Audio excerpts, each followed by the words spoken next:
Hi అండి, welcome to my channel. ముందుగా ఎవరైనా ఫస్ట్ టైం ఈ ఛానల్ చూస్తూ ఇంకా ఛానల్ని సబ్స్క్రైబ్ చేసుకోకుండా చూస్తున్నట్లయితే ప్లీజ్ ఛానల్ని సబ్స్క్రైబ్ చేసుకొని అలాగే వీడియోకి ఒక లైక్ ఇచ్చి సపోర్ట్ చేయండి. ఈ మధ్య ఎంత కష్టపడి వీడియోలు చేసినా కూడా వ్యూస్ అయితే చాలా తక్కువగా వస్తున్నాయండి. సో వీడియోస్ చూసి ఒక లైక్ చేసి వెళ్ళండి. అదే పనిగా మీరు ఖాళీగా కూర్చొని వీడియోస్ చూడాల్సిన అవసరం లేదు. మీరు పని చేసుకుంటూ వీడియో ఆన్ చేసి ఒక లైక్ చేసినా చాలండి. నాకు హెల్ప్ అవుతుంది అనమాట. నేను కష్టపడిన దానికి ప్రతిఫలం వస్తుంది. ఇంకా ఇవాల్టి వీడియోలో అయితే ఒక స్పెషల్ స్వీట్ రెసిపీ అయితే చూపిస్తానండి. మీరు శనగపప్పుతో ఓలిగలు చూసింటారు, కందిపప్పుతో చూసింటారు, ఇంకా పచ్చి కొబ్బరితో కూడా చూసింటారు. క్యారెట్తో ఎప్పుడైనా ఓలిగలు చేయడం చూసారా? ఇవాల్టి వీడియోలో అయితే నేను చూపిస్తానండి. చాలా చాలా బాగుంటాయి అన్నమాట. శనగపప్పు పడని వాళ్ళు ఇలా క్యారెట్తో ట్రై చేయండి, సూపర్ టేస్టీగా ఉంటాయండి. ఇంకా ఇంట్లో ఎక్కువగా క్యారెట్లు ఉన్నప్పుడు ఇలా క్యారెట్తో ఓలిగలు చేసి చూడండి, చాలా చాలా బాగుంటాయి అన్నమాట. నార్మల్గా క్యారెట్ని డైరెక్ట్గా తినమంటే ఎవ్వరూ తినరు కదా, అలాంటి వాళ్ళకి ఇలా చేసి పెట్టండి, చాలా ఇష్టంగా తినేస్తారండి. ఇంకా లేట్ చేయకుండా ఈ క్యారెట్తో ఓలిగలు ఎలా చేసుకోవాలో చూపిస్తాను పదండి. ఫస్ట్ మనకు ఓలిగలు చేసుకోవడానికి పిండి అయితే కావాలి. అది మైదాతో అయినా కలుపుకోవచ్చు, చిరోటి రవ్వతో అయినా కలుపుకోవచ్చు, లేదంటే గోధుమ పిండితో అయినా కలుపుకోవచ్చు. ఇక్కడ నేను చూపిస్తున్నది అయితే చిరోటి రవ్వతో కలిపిన రవ్వ అనమాట. ఇది ఆల్రెడీ నేను ఇంతకుముందు కొబ్బరి ఓలిగలతో చేసినప్పుడు ఎక్కువగా కలిపి పెట్టుకున్నానండి, అదే యూస్ చేస్తున్నా. కానీ ఈ వీడియోలో ఎలా కలుపుకోవాలనేది కూడా చూపిస్తాను. ఇంకా ఈ వీడియో షూట్ చేసి కూడా చాలా రోజులైంది, నాకు కుదరక పెట్టట్లేదనమాట. సో ఈ పిండిని కలుపుకోవడం కోసం అయితే నేనైతే ఇక్కడ ఒక గ్లాస్ నిండుగా చిరోటి రవ్వ తీసుకున్నా. చిరోటి రవ్వ అంటే బొంబాయి రవ్వ కంటే కూడా ఇంకా సన్నగా ఉంటుందండి. ఒకవేళ మీకు చిరోటి రవ్వ దొరకలేదంటే కనుక మైదా తీసుకోండి. మైదా ఇష్టపడని వాళ్ళు గోధుమ పిండి కూడా తీసుకోవచ్చు. గోధుమ పిండిని ఎలా కలుపుకోవాలనేది రీసెంట్గానే నేను ఒక వీడియో చేసి అప్లోడ్ చేశానండి. ఆ వీడియో లింక్ అయితే ఈ వీడియోలో డిస్క్రిప్షన్ బాక్స్లో ఇస్తాను, ఒక్కసారి చెక్ చేయండి. ఇలా చిరోటి రవ్వని ఒక పెద్ద పళ్ళెంలోకి తీసుకొని దాంట్లోకి చిటికెడంత సాల్ట్, లైట్గా ఆయిల్ వేసి రెండు కూడా ఆ రవ్వకు పట్టేలాగా ఇలా చేత్తో బాగా కలిపేసుకోండి. ఈ చిరోటి రవ్వ కూడా హెల్దీ అని చెప్పానండి, కాకపోతే మైదా కంటే కొద్దిగా బెటర్ అనమాట. గోధుమ పిండితో అయితే ఇంకా మంచిది. గోధుమ పిండితో ఎలా చేసుకోవచ్చు అనేది కూడా నేను ఆల్రెడీ వీడియో అప్లోడ్ చేశానండి. గోధుమ పిండితో కూడా పర్ఫెక్ట్గా ఓలిగలు చేసుకోవచ్చు అనమాట. ఇప్పుడు ఈ రవ్వలోకి కొద్ది కొద్దిగా నీళ్లు వేసుకుంటూ ఇలా చేత్తో పిసుకుతూ కలుపుకున్నారంటే ఆ రవ్వ నీళ్ళల్లో నానిపోయి మనకు మెత్తగా పిండిలాగా రెడీ అవుతుంది అనమాట. ఇలాగే కొద్ది కొద్దిగా నీళ్లు వేసుకుంటూ ముద్దలాగా కలిపేసుకోండి. కలుపుకునేటప్పుడు మాత్రం ఇలా చేత్తో బాగా నాదుకుంటూ కలుపుకోవాలి. ఇలా ఎంత బాగా కలిపితే మనకు ఓలిగలు అనేవి అంత పర్ఫెక్ట్గా వస్తాయండి. ఇలా కలుపుకుంటూనే పిండిలోకి మధ్య మధ్యలో కొద్దిగా ఆయిల్ వేసుకొని కలుపుకోవాలి. ఇలా ఆయిల్ వేసుకోవడం వల్ల ఓలిగలు సాఫ్ట్గా వస్తాయి. ఇలా ఆయిల్ వేసుకొని ఆయిల్ మొత్తం పిండిలో కలిసిపోయేలాగా బాగా కలిపేసుకోవాలి. కాసేపటికి పిండి మొత్తం ఆయిల్ని బాగా పీల్చేసుకుంటుందండి. అలా పీల్చేసుకునేంత వరకు కలిపేసుకోవాలి. ఆ తర్వాత మళ్ళీ కొద్దిగా ఆయిల్ వేసుకొని కలిపేసుకోవాలి. ఇలా ఒక 2-3 సార్లు ఆయిల్ వేసుకొని కలిపేసుకోండి. ఇలా మొత్తం పిండిని అంతా కలిపేసుకున్న తర్వాత పిండిని అయితే ఒక అరగంట పాటు నాననివ్వండి. అరగంట కల్లా పిండి అయితే చక్కగా నానిపోయింది చూడండి. ఫైనల్గా పిండి కన్సిస్టెన్సీ అయితే ఇక్కడ వీడియో క్లిప్లో చూపిస్తున్నాను కదా, ఇలా ఉండాలన్నమాట. మరీ గట్టిగా ఉండకూడదు, అలాగని లూజ్గా ఉండకూడదు. ఇలా కలిపేసుకోండి. నేను 2 రెసిపీలకు కలిపి ఒకటేసారి పిండి కలుపుకున్నాను అనమాట. ఒకరోజు కొబ్బరి ఓలిగలు చేసి ఇంకొక 2-3 రోజులు గ్యాప్ ఇచ్చి ఆ తర్వాత ఈ క్యారెట్తో ఓలిగలు అయితే చేశానండి. ఆ పిండి ఇక్కడైతే యూజ్ చేసుకుంటున్నా. ఇప్పుడు లోపల స్టఫింగ్ చేసుకోవడం కోసం అయితే ఇక్కడ నేను 4 ఫ్రెష్గా ఉండే క్యారెట్లు తీసుకున్నానండి. నా దగ్గర చాలా తక్కువగా ఉన్నాయన్నమాట క్యారెట్లు, ఇంకొద్దిగా ఉండింటే బాగుండేది. నేను తీసుకున్న ఈ 4 క్యారెట్లకి నాకు 2 ఓలిగలు అయినాయండి. అంటే మనకు క్యారెట్తో స్టఫింగ్ చేసుకున్నట్టు చాలా తక్కువగా ఇది అనమాట.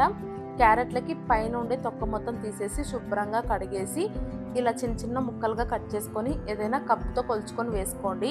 సో దట్ మనకు బెల్లం వేసుకోవడానికి ఈజీగా ఉంటుంది. ఇప్పుడు ఆ ముక్కల్ని మిక్సీ జార్లోకి వేసుకొని మెత్తగా పలుకులు ఏం లేకుండా మిక్సీ పట్టేసుకోవాలి. ఒకవేళ పలుకులు ఏమైనా ఉంటే కనుక ఇలా ప్యాన్లోకి వేసుకునేటప్పుడు ఆ పలుకుల్ని పక్కకు తీసేయండి. ఒకవేళ పలుకులు ఉంటే కనుక మనము ఓలిగలు చేసుకునేటప్పుడు అవి పైన పిండికి తగులుకొని హోల్స్ పడతాయి అన్నమాట. సో ఇలా పలుకులు తీసేసుకొని మిగతాదైతే ప్యాన్లోకి వేసేసుకోండి. ఇప్పుడు ఆ ప్యాన్ని స్టవ్ పైన పెట్టుకొని సన్నని మంట మీద క్యారెట్ని అయితే ఫ్రై చేసుకోవాలి. కాసేపటికి క్యారెట్లోని తేమ పోయి క్యారెట్ కూడా కలర్ చేంజ్ అవుతుంది అనమాట. అలా లైట్గా కలర్ చేంజ్ అయిన తర్వాత అందులోకి ఒక స్పూన్ నెయ్యి వేసుకొని దగ్గరుండి కలుపుకుంటూ క్యారెట్ని అయితే బాగా ఫ్రై చేసుకోండి. క్యారెట్ చాలా తొందరగా అడుగంటిపోతుందండి. సో దగ్గరుండి కలుపుకుంటూ ఉండండి.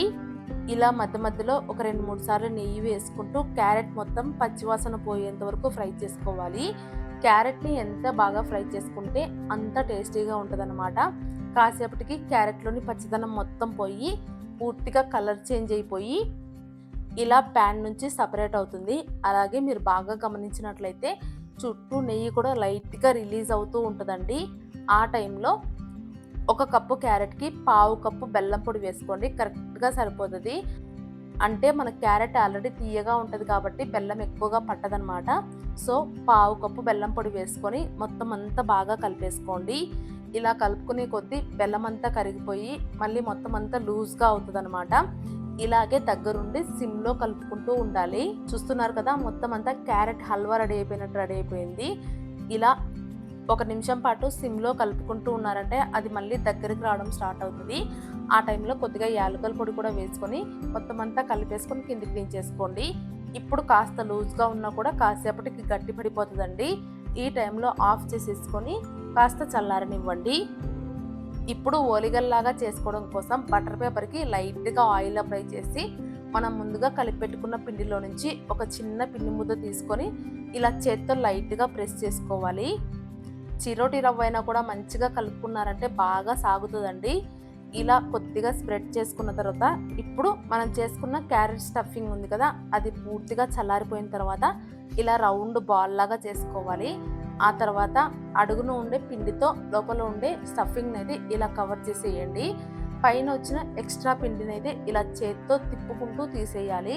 ఎక్స్ట్రా పిండిని అలాగే ఉంచుకున్నారంటే లోపల స్టఫింగ్ తక్కువైపోయి పైన లేయర్ ఎక్కువైపోయి సప్పగా ఉంటుందన్నమాట. సో ఎక్స్ట్రా వచ్చిన పిండిని అయితే తీసేయండి. ఆ తర్వాత మళ్ళీ స్టఫింగ్ ఎక్కడ బయటికి రాకుండా మొత్తం అంతా బాగా క్లోజ్ చేసేసి మళ్ళీ చేతికి కొద్దిగా ఆయిల్ అప్లై చేసుకొని వీడియో క్లిప్లో చూపించిన విధంగా చేత్తో లైట్గా ప్రెస్ చేసుకుంటూ రావాలి. అలాగే ఇలా ప్రెస్ చేసుకునేటప్పుడు ఇలా గనక పైన ఒక బటర్ పేపర్ వేసుకున్నారంటే ఈజీగా ఉంటుందండి.